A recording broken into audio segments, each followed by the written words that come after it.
Hey there, Jay, easy Joel Pat McJuggerNuggets here. I literally just got to the North Carolina house like 10 minutes ago. I went on, hopped on the Wi-Fi here, and went to my phone and I checked Twitter, and everybody and their mom's fucking tweeting at me. And I'm like, okay, you know, what's going on? I get a lot of notifications, but not this much.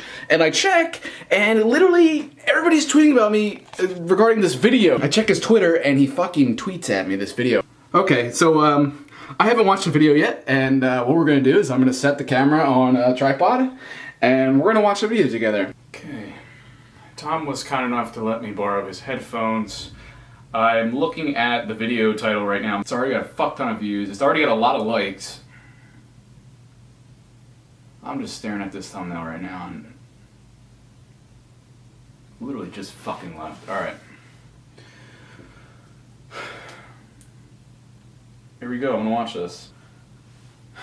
Okay, here we go.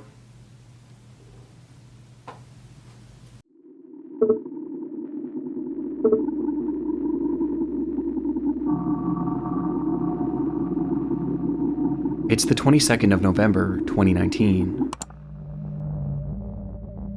A Ring doorbell begins recording as a young girl approaches a home in the Harriet Creek Ranch neighborhood of Texas. It's pitch black out and the girl is seen all alone, which by itself is strange enough, but it's moments later that this footage becomes truly concerning.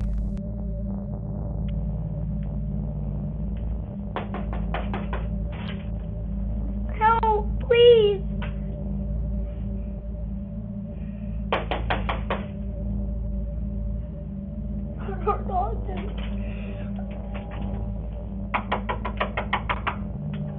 Please help! She was begging for help, pounding her hand against the door, all the while continuously turning her head around, as if she was expecting someone to come up behind her. The footage then comes to an abrupt end, only to start again seconds later, but this entire time, no one answers that door. The wait was just too unbearable for the child, as she then took off.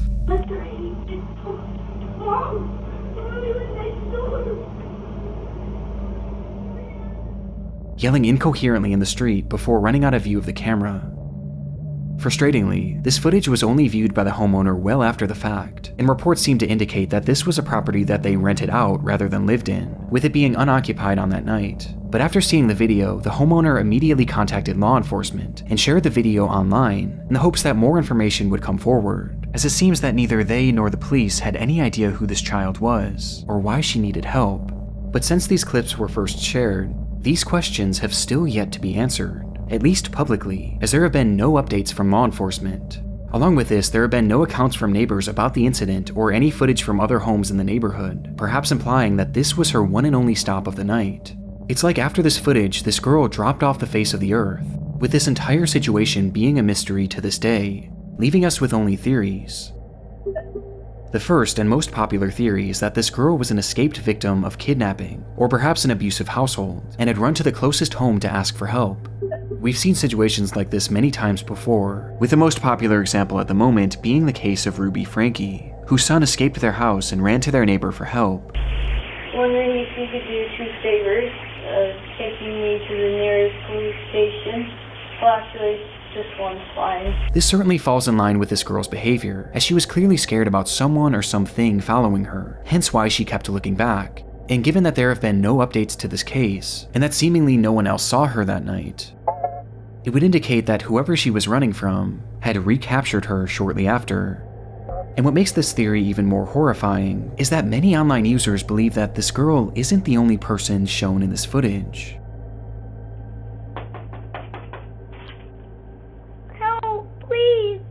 As in the background, some can see what appears to be movement behind the bush, and potentially even a figure. Please help!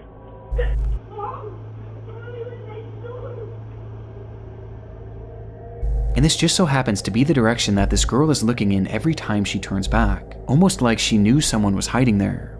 Which brings us to our second theory, that this entire thing was a setup.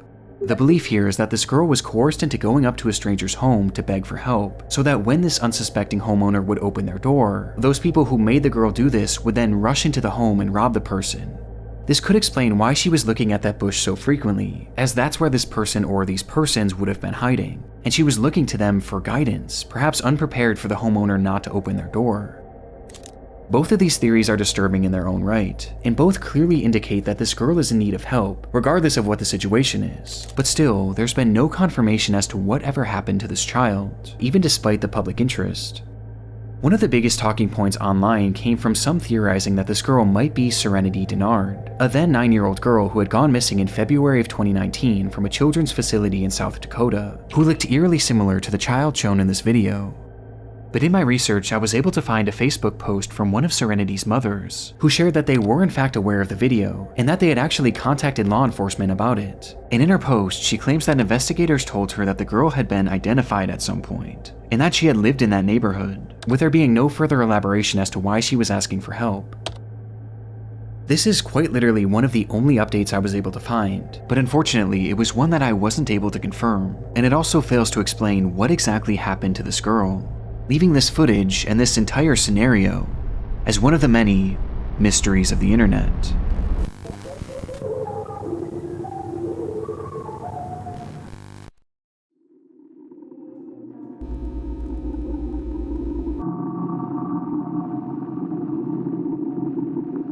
It started with a police chase. An officer parked alongside a highway in North Amsterdam had witnessed a black Mercedes speeding down the road and was now desperately trying to keep up with it. But the effort was to no avail, as the Mercedes would soon disappear from the officer's view. And when it would come back into view minutes later, it wasn't moving. It was instead left abandoned on the side of the road, the driver's side door hanging wide open, and the driver himself being nowhere to be seen, leaving that officer alone with the suspect's car, but no suspect. However, the vehicle hadn't been left entirely empty, as in the driver's rush to flee the scene, he had accidentally left his cell phone behind, and so the contents of this phone would be searched, which quickly led to the discovery of this driver's identity. But for investigators, there was a far more pressing finding on that device. A finding in the form of a minute-long video stored on the man's camera roll that indicated that this driver may have been involved in a crime far worse than just speeding.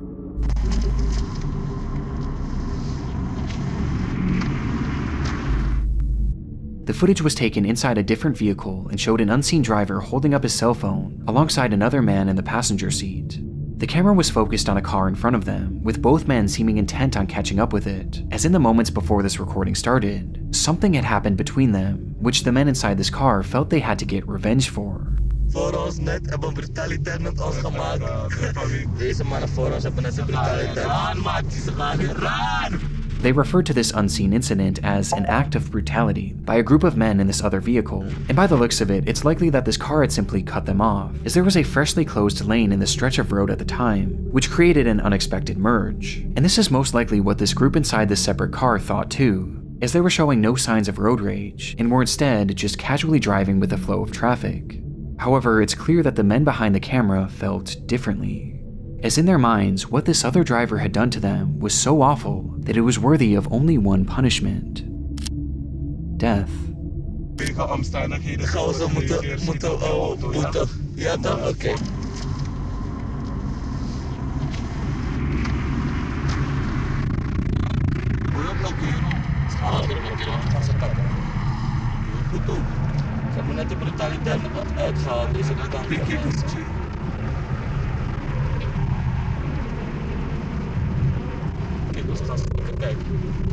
And so, this duo inched their vehicle closer and closer to this anonymous car, while continuing their rambling about this act of brutality. And when they finally positioned themselves next to the vehicle,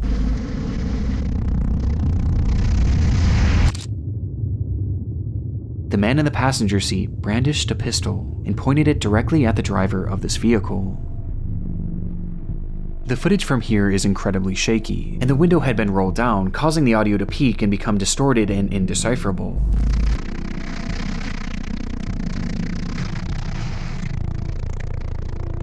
Because of this, it's hard to say for sure what happens next, but it appears that the man holding the gun attempts to fire the weapon before pulling it back into the car, cocking the revolver once more, and firing again.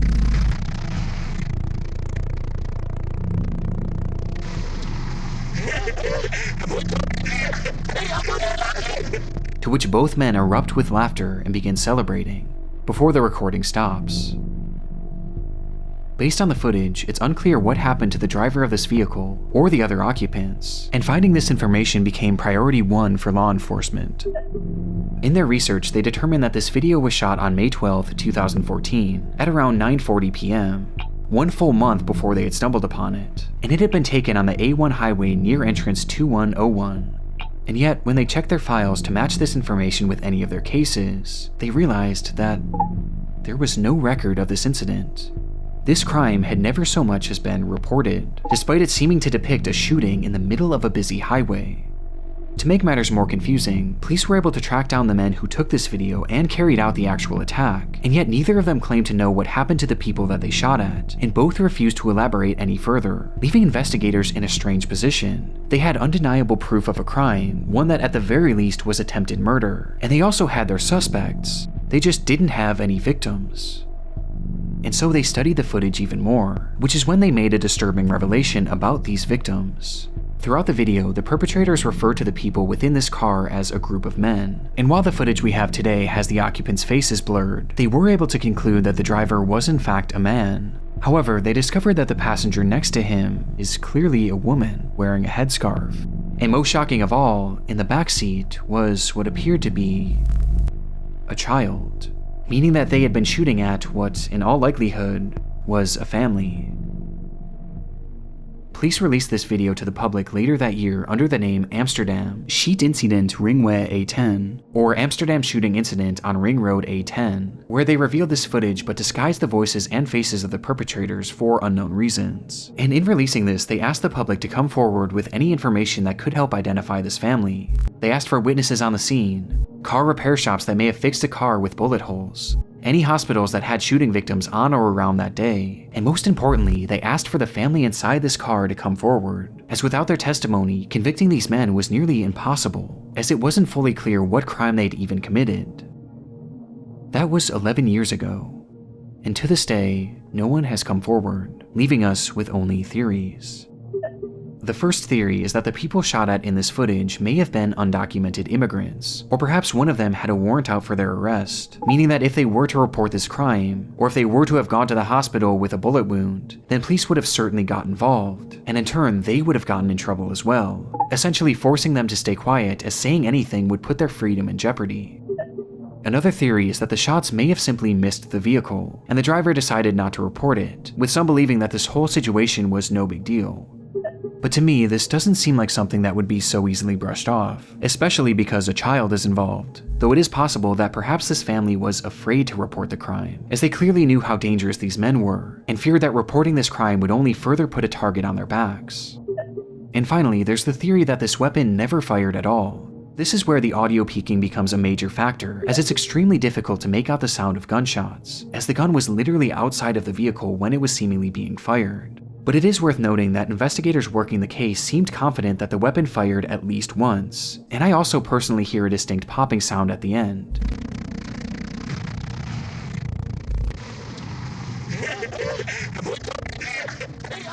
But it's hard to say for sure, and it also is possible that this group was using blanks, with this all being an attempt to trick the other driver into thinking that he was in danger. But even with these theories, we still have no idea the fate that befell this family, and it's clear that they have no desire to come forward, for reasons we just don't know.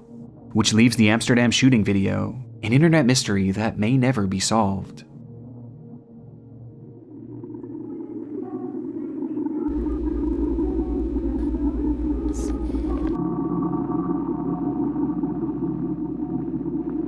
Urgent, I need help please. We are from BSAS West Zone, Castelar, San Juan neighborhood. Her name is Emma Rosario Culk, who's been missing since Friday, June 12th. If you saw her, please call. Any information will be appreciated. This post was made to the subreddit r/Argentina on June 16th, 2020 by a user named u/NaramNaram, who asked for the public's help in finding a missing woman named Emma Culk, and in the comments he would offer more context, saying, "She went out to buy something and never came back. She was last seen here in the neighborhood. Sanchez and Pavan is the area where she went to buy something. She was dressed in the clothes that she's seen in the photo. She was carrying her wallet with her ID and a cell phone." Quickly, the post was inundated with concerned citizens wanting to help in the matter, with the gravity of the situation being made even greater, as earlier that day, Naram had made a similar post, which revealed that Emma Kolk was actually his mother. This revelation only made the post more important, as people left comments offering support and encouragement, with many even providing advice on how he could potentially track her down, to which Naram seemed genuinely grateful.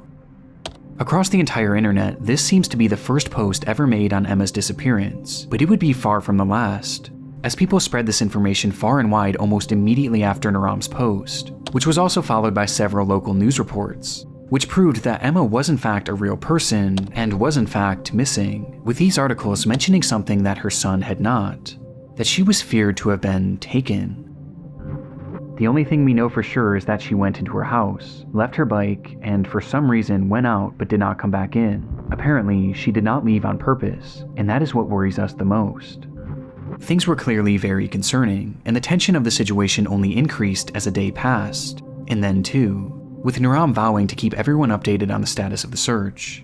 And sure enough, right after this update, Naram's missing mother would finally be found. The worst news: Emma Rosario Kolk was murdered. She had been missing since June 12th. Her son killed her with stab wounds and then buried her in the backyard of his house. He was arrested. Rest in peace, Emma. Emma Kolk had been found dead, murdered and buried in her own backyard, with the perpetrator allegedly being her own son, Daniel Kolk, who had confessed to stabbing her once in the chest and then twice in the head before burying her body in the backyard, with a motive never being given. The ending to Emma's search was disturbing, but perhaps the most shocking part was the revelation that she was killed by her own son, 20-year-old Daniel Kolk, which immediately called into question Naram's Reddit post, as he had claimed to be Emma's son, leading many to wonder, was Naram the killer?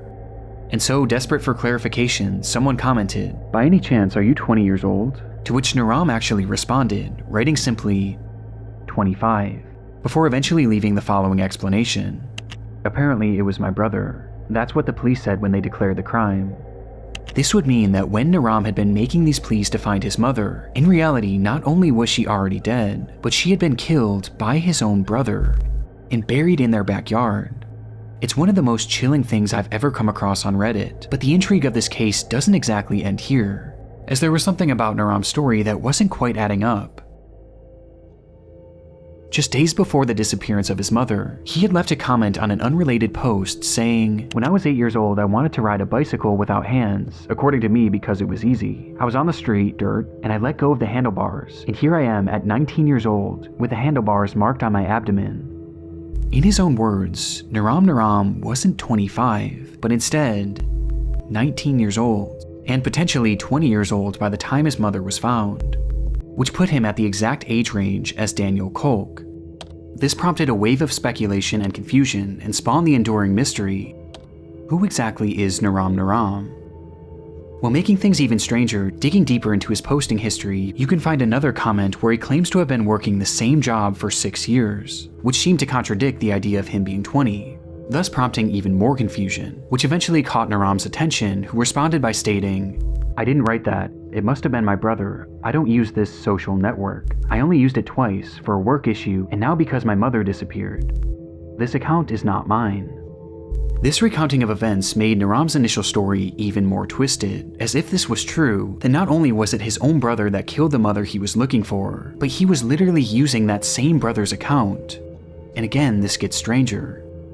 Around the same time, Naram would thank the internet for its help on the case, and then proceed to swiftly disappear, leaving the account untouched for over 2 years.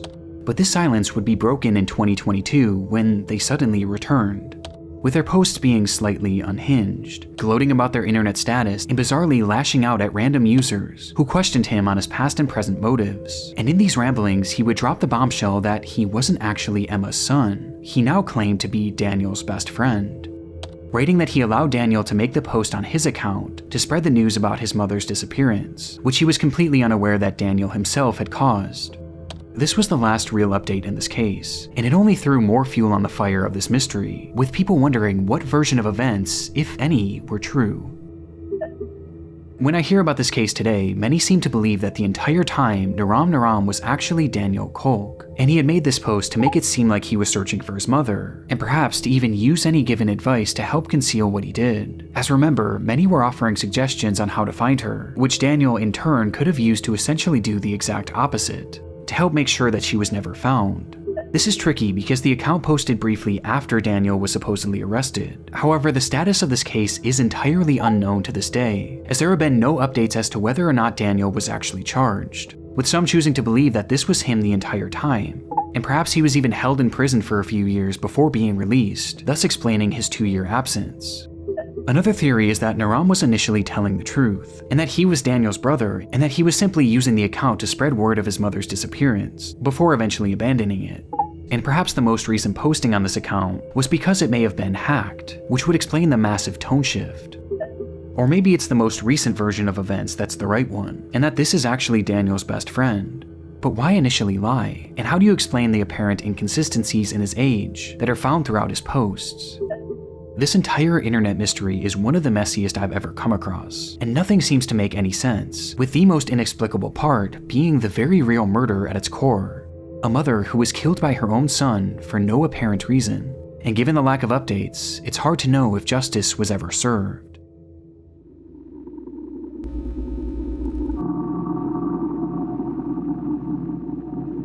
It took several months for Angeline Pete's family to report her as missing.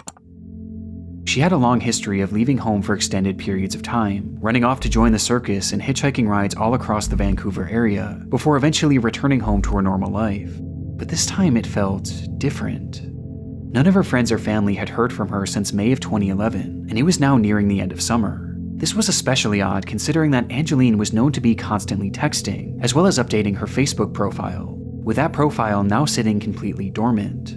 But within that page filled with your typical selfies and normal life updates, there was one post that stood out, the final post she ever made. This photo was posted without context on May 20th, 2011, a day that just so happened to be the very last time that the vast majority of Angeline's friends and family members had heard from her. And when looking into the context of this image, her disappearance only becomes more concerning. That night, Angeline had been drinking with her fiancé Robert Calden in downtown Vancouver, and while the two were waiting to catch a ferry back home, something had sparked an argument, which eventually led to a full-on physical altercation. This fight caused such a stir that eventually police would arrive on the scene, where they noted that Angeline's lip had been busted, leading to them placing Robert under arrest. Though in the end, no charges would ever be filed, as Angeline refused to give officers a statement and instead insisted on just going home, which led to the whole thing seemingly being dropped. It was directly after this that Angeline would post this photo to her Facebook account without any sort of context, before proceeding to disappear into thin air. Her motivation for doing this isn't 100% known, but one could assume that she was trying to make a record of this attack, perhaps in case something were to happen to her. The timing of this is more than a little suspicious, and paints a horrifying picture of the potential fate of Angeline. That she had been murdered by Robert Calden as a result of their fight on the 20th of May. It's a case that seems as straightforward as it is disturbing, but that's only on the surface, as there was another factor at play here, as when the police stopped this couple from fighting on that fateful night, Robert wasn't the only one facing jail time. Angeline was no stranger to abuse. She had a long history of it herself, with her ex-boyfriend claiming to have suffered dozens of black eyes throughout their relationship, which had ended years prior.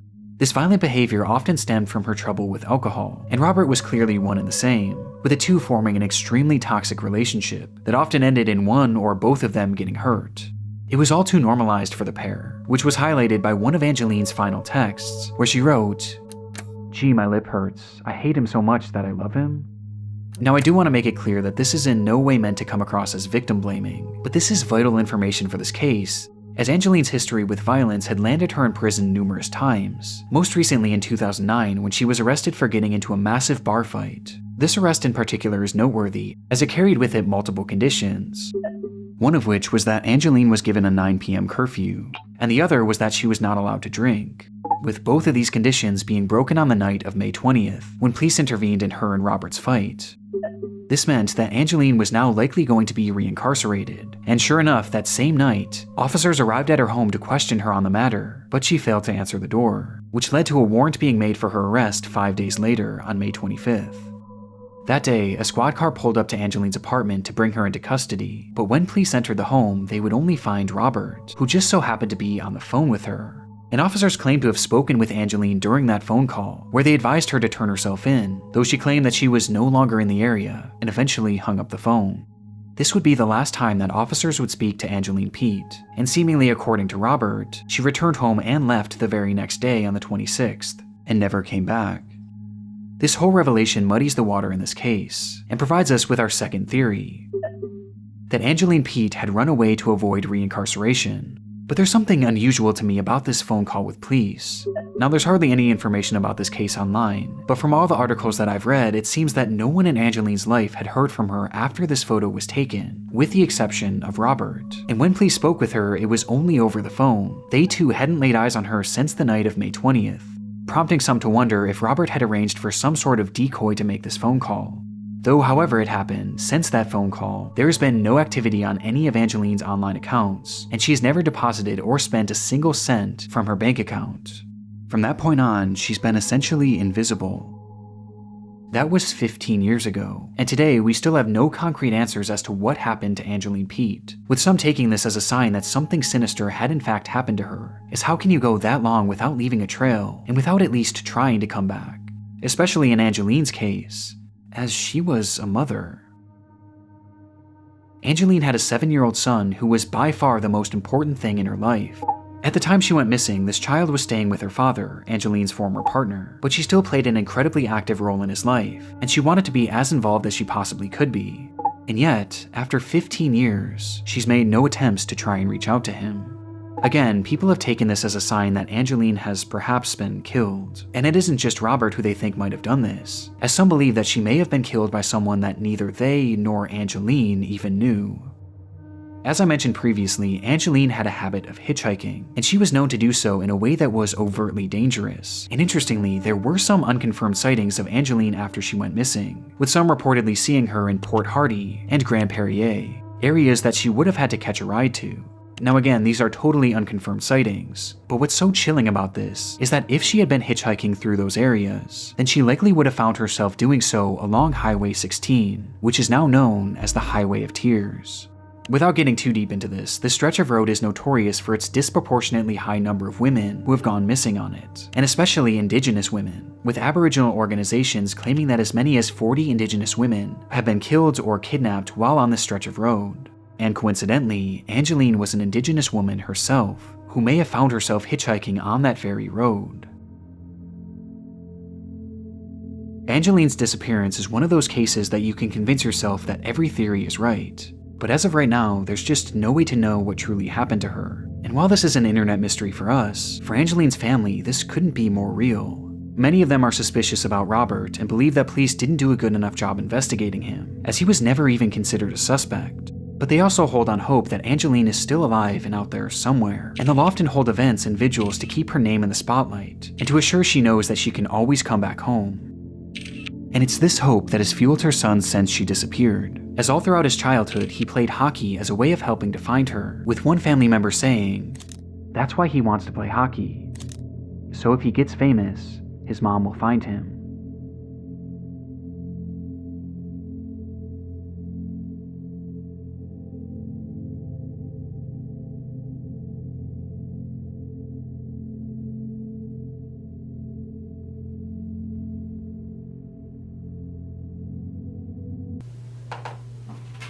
I don't want to fucking play again. Alright! I'm not gonna react anymore for you, dude. Alright, Juggies. Well, now you know how that made me feel. I'm gonna try and enjoy the rest of my vacation and try not to think about that shit. Don't forget to subscribe for more content. Twitter and links in the description. I love you, Juggies, to death. And keep it rich, Juggies.